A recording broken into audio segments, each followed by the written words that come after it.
Why is happiness a skill? Okay, so today we're going to be talking about how to be happy.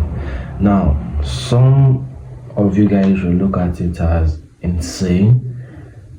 Can happiness be taught? Well, yes, it can. Because normally, when we think about happiness, we think it's coming from having a fulfilling life or having a bright future. But when you look at it, we have inflation, crisis, war, climate change that tends to change our stuff. Some of us will even be like, when I have a person I love or that person loves me, then I'll be happy. But then the entire relationship and find out that the relationship does not lead to happiness. We have divorce rates skyrocketing, change in people's behavior. You find out that the relationship did not turn out as you think. We even most times see happiness in terms of goals. If I hit my goal or achieve all these things, I will be happy. And the question is, how can we be happy in today's world? Well, it's pretty simple to be happy. The issue is we have totally forgotten what it actually means to be happy. We have lost the technical understanding of what happiness is. And the most stupidest question to ask is, what is happiness to you? There is no what is happiness to you. That's like you asking, what is sadness to you? All these are just common constants neuroscience definition of a human being. This what makes us up. And because we don't have the definition of what happiness is, we find it hard to create the happiness. Now, here is the craziest part. You already know what happiness is, and that is what I will reveal to you. And if you're able to understand this, you'll be able to create it by yourself. Most will be like, Papelo, this is bullshit. You can't just come and make a video about how to be happy and everyone will be happy. If it was that easy, everyone will be goddamn happy. Just hear me out. I'll give a simple terms so that you know that it's actually a skill to be learned. Now, the first thing you have to understand is that happiness does not come from objects. And this is a tragedy that is very true. So we tend to go our whole life thinking a particular thing will make us happy. If I had this burger, I'll be happy.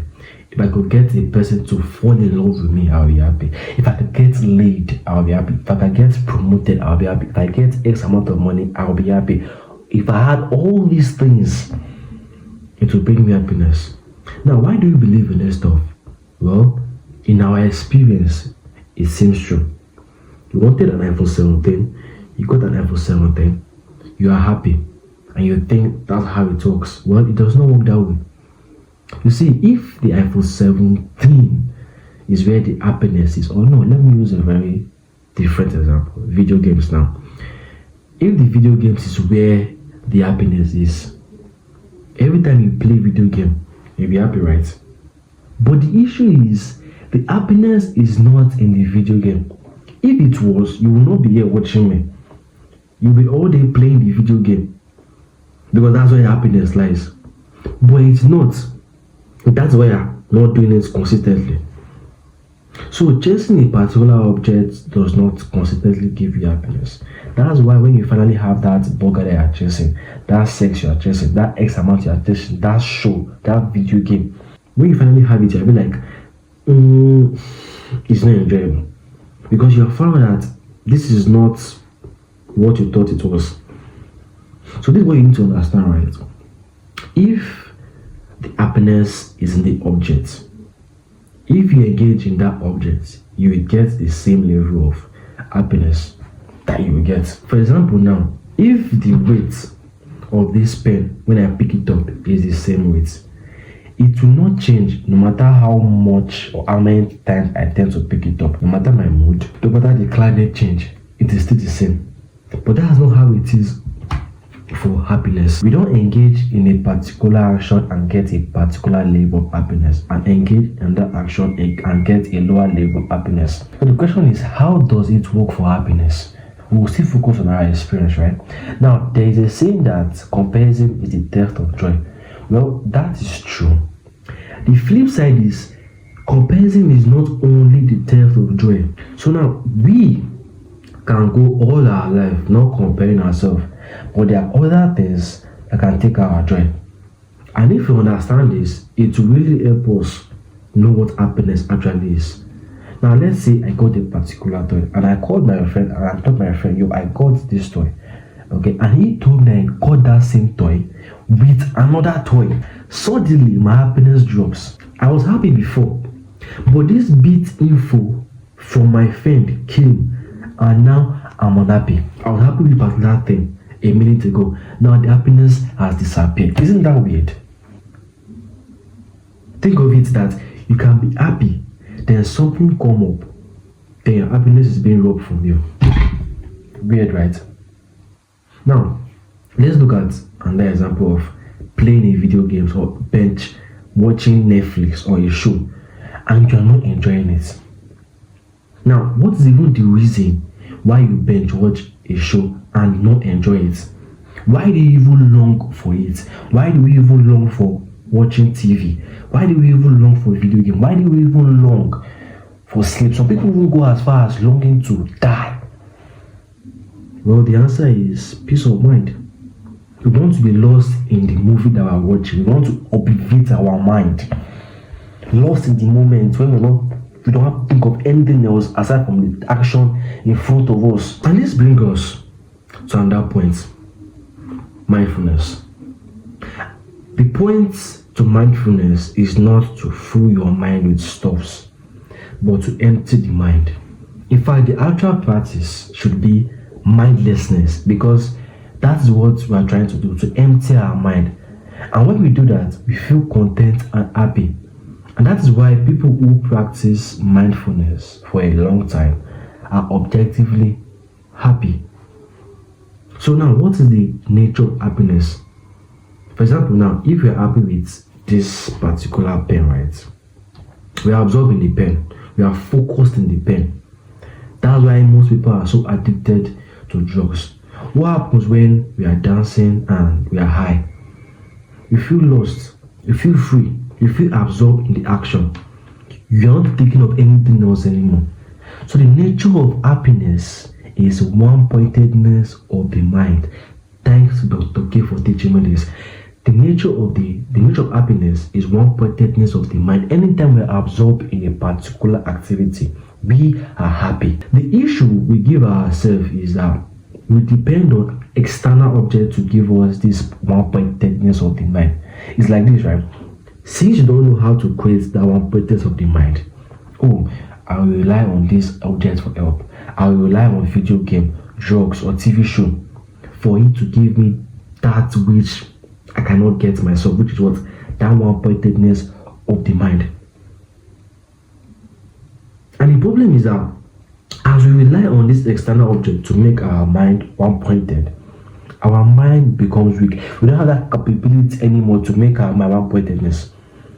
Now, there's a really interesting thing to describe a mind that is one-pointed and a mind that is fractured in 1,000 places, and that is boredom. So what happens when you are bored, when your mind is bored in general, right? Your mind is all over the place. You want to do this, you want to do that. You feel so restless. There's nothing to occupy that boredom. And it's one of the things that human hates, boredom.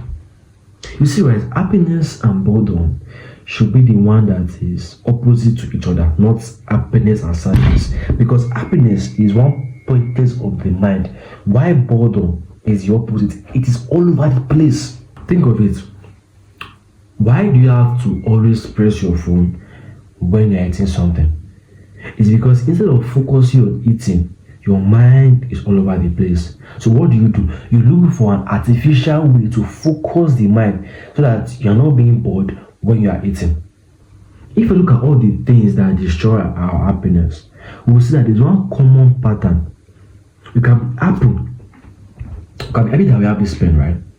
But the moment we allow an external thought that someone has more pain than us coming in our mind, our happiness is gone. We can be happy that we have a bright future, or we can have a bright future. But the moment a thought about crisis thought of inflation comes in, that can destroy our motivation. And this is a cool part about one pointedness of the mind. Those things that makes you unhappy will no longer make you unhappy. Now, for example, right, we have work. When we are grinding in a work that we don't like, are we absorbed in that work? Of course not. Your mind is in filtration mode, it's all over the place. Your work is so boring. So what do you have to do? You have to like want to distract yourself. You cannot tolerate your work without listening to podcast or an audiobook. And why do you do this? It's because you want to create that one pointedness of the mind. So it is not really even the podcast that is tolerable. It is the one pointedness of the mind that it tends to create. And even if we look at medical illness, right, in terms of like medical illness, those who have that mental illness, right, share one particular thing, and that is a crazy fluctuation of their mind. If you look at someone who has depression, okay, they are like, man, my life is useless. What's the point? No one likes me. Why me? So many thoughts. Even those with anxiety. Oh, this will happen. Oh, that will happen. They feed these thoughts, they engage in them, and all of a sudden they work themselves up to even panic attack from anxiety. And what's the difference between these two? It's the number of thoughts that they have per second. So if you want to create happiness irrespective of your circumstances, now this is kind of an issue because most think that their circumstances create happiness, which is not true because there are billionaires who are still not happy. There are homeless men who are even more happier and content. And we begin to ask the question, why is this person with so little can be happy and content, and this person with so much is not happy? I know that now there's a level of security and money that can add to happiness, but we're talking about what is happiness within us. So how do you create happiness? That's the question, right? Well, first we'll talk about meditation. Now, is meditation the answer? We'll find out after I talk about it, right? Meditation will not make you happy, but it can make you happy if you do it the right way. But what does meditation train us to do? It trains us to have one pointedness of the mind. That's just it. You focus on your breath. When you're meditating, you are bored, nothing to do. Well, I don't give a fuck. Focus on your breath. Your mind is all over the place. Keep focusing on your breath. So if you want that one pointedness of the mind, meditation is what helps you to practice entering that one pointedness of the mind. So meditation counters all these unstructured thoughts and gives you a peaceful mind. Now the second thing that you should do that I feel like is very, very needed in today's world is to tolerate boredom. Nobody can tolerate boredom. Like it's just, you want to be happy, right? Learn how to tolerate boredom. So here is a practical step to try. Just try it. Any time of your day, just pick a time when you just sit by yourself outside. There's no phone with you, no music, nothing. Just close your eyes and notice how your thoughts come and go. Just be aware of nothing more. It's more like a mindfulness meditation, but you're not meditating. You're just noticing the thoughts as they come and go. Being aware of it, nothing more. The purpose for this, right, is to create that tolerance of boredom. If you learn how to be happy, you need to know how to tolerate boredom. Now, the third way to create happiness, right? If we're in the moment of happiness, we're in this state, what can cause the disruption of this happiness feeling? Lingering thoughts. Now, you know what's crazy? You cannot be happy when you have all these lingering thoughts moving around in your mind. You know why? It's because all these lingering thoughts are thoughts of desire to fulfill our goal that we want to achieve, task that we want to do. If you have an unfinished task that you have not done now, that you are supposed to do, can you be happy? No. Those lingering thoughts will be there. Those lingering thoughts will continue to persist. It's not going anywhere. And that's a very dangerous thing because we want want one pointedness of their mind, but those lingering thoughts are not letting us have it. So what do you do? Because these thoughts are not like, they're not thought of something of depression, of anxiety. They are thought of something that you should do. Okay, they are coming from within you. So in order for you to like do away with this lingering thoughts, it's just to do the fucking thing. Just do the fucking task. You have a particular task that you feel like as if that you want to do. You want to be a painter for like 15 years, and it has been on your fucking mind. Do you think you can have peace of mind when that idea of, oh, I should be a painter, is lingering in your head? No, you cannot. Now, your focus should not be on whether you should do that thing or not. It should be on, do you want a peaceful mind? If the answer is yes, you will never have it. It's just a habit. You will never have it unless that task is complete. Unless that lingering thought is attended to, you will never be happy. So if you are in a state of happiness and that lingering thought comes up, approach it with the mindset of that. Do I want to have a peace of mind for the rest of my life? I know that's very, very funny, but that's how you approach it. If you want to like have peace of mind, just do the task. Do it. Okay? Now, one last thing I want to put to your mind before I end the video, right? The fulfillment of our tasks, okay, does not bring happiness. It only makes the lingering thoughts go away and allow you to have that one pointedness of the mind in the moment of time. Okay? So I hope you are able to like learn something, because we'll talk about how to create happiness, what happiness actually is, what scatters it, and how to handle it. So I believe and I know that you will put all this into practice, right? See you in my next video.